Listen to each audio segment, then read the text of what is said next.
ಏನು ಮಾಡ್ತಾ ಇದ್ದಾರೆ ಇನ್ಸ್ಪೆಕ್ಟರ್ ಸಾಹೇಬರು?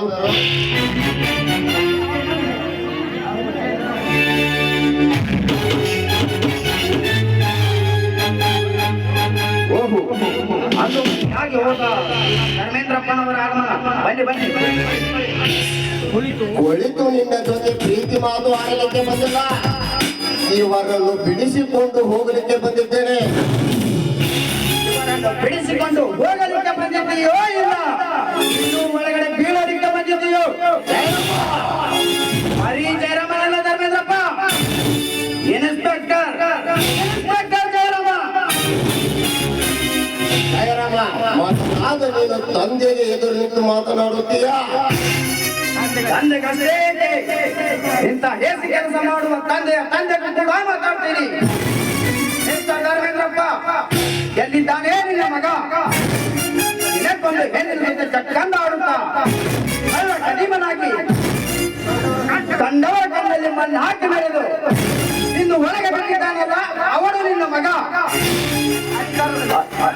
ಅಧಿಕಾರದಲ್ಲಿದ್ದು ಕಟು ಸತ್ಯವನ್ನು ಎತ್ತಿ ಹಿಡಿದು ಮಾತನಾಡುವ ಇವನು ಈ ಕನ್ನಡ ತಾಯಿಯ ಮಗ. ಈಗ ನೀನೊಬ್ಬ ಊರಿನ ಪ್ರಮುಖನೆಂದು ನಿನಗೆ ಮರ್ಯಾದೆ ಕೊಟ್ಟು ಹೇಳ್ತಾ ಇದ್ದೇನೆ. ಮಾತಿನಿಂದ ಹೊರಟು ಹೋಗಲಿಲ್ಲ. ಹೊರಟು ಹೋಗಲಿಕ್ಕೆ ಬಂದಿಲ್ಲ, ಇವರನ್ನು ಬಿಡಿಸಿಕೊಂಡು ಹೋಗಲಿಕ್ಕೆ ಬಂದಿದ್ದೇನೆ. ನಾನವರನ್ನು ಬಿಡುಗಡೆ ಮಾಡಿದಲ್ಲವೇ ನೀನವರನ್ನು ಬಿಡಿಸಿಕೊಂಡು ಹೋಗುವುದು? ಎಷ್ಟ ಧರ್ಮೇಂದ್ರಪ್ಪ, ನಾನವರಿಗೆ ಸರಿಯಾದ ಮಾರ್ಗ ತೋರಿಸುವವರೆಗೂ ನಾನವರನ್ನು ಬಿಡುವುದಿಲ್ಲ. ಓಹೋ, ಚೆನ್ನಾಗಿ ಭಾಷಣ ಮಾಡುತ್ತಾರೆ ಇನ್ಸ್ಪೆಕ್ಟರ್. ನೀನೇನು ಇವರಿಗೆ ಸರಿಯಾಗಿ ಮಾರ್ಗ ತೋರಿಸಲಿಕ್ಕೆ ಕೋರ್ಟಲ್ಲಿ ತೀರ್ಪು ಕೊಡುವ ನ್ಯಾಯಾಧೀಶನೂ ಅಲ್ಲ, ಇನ್ನೊಬ್ಬ ಮಾಮೂಲಿ ಇನ್ಸ್ಪೆಕ್ಟರ್. ಈ ನಿಮ್ಮ ಶ್ರೀಮಂತಿಗೆ ಸೊಕ್ಕಿನಲ್ಲಿ ಈ ನ್ಯಾಯ ದೇವತೆ ಸ್ಥಾನಕ್ಕೆ ಸಿಕ್ಕಂತ ಹೊಗಳಿದರೆ ನಿನ್ನ ಹಾಲು ಹಲರಿಸಿ ಬಿಟ್ಟೇನು ಕೂಡ.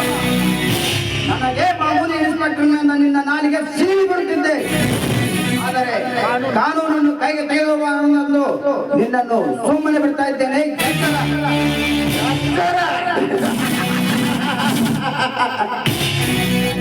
ಇನ್ಸ್ಪೆಕ್ಟರ್, ಪೊಲೀಸ್ ಆಫೀಸರ್ ಹುಟ್ಟಡಿಗಿಸಬಲ್ಲ ಈ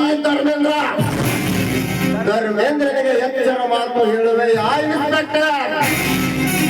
ನನಗೆ ಎಚ್ಚರ ಹೇಳುವ ನೀನೀಗ ಹುಚ್ಚನಾಗಬೇಡ. ನಿನಗೆ ನೌಕರಿ ಮಾಡು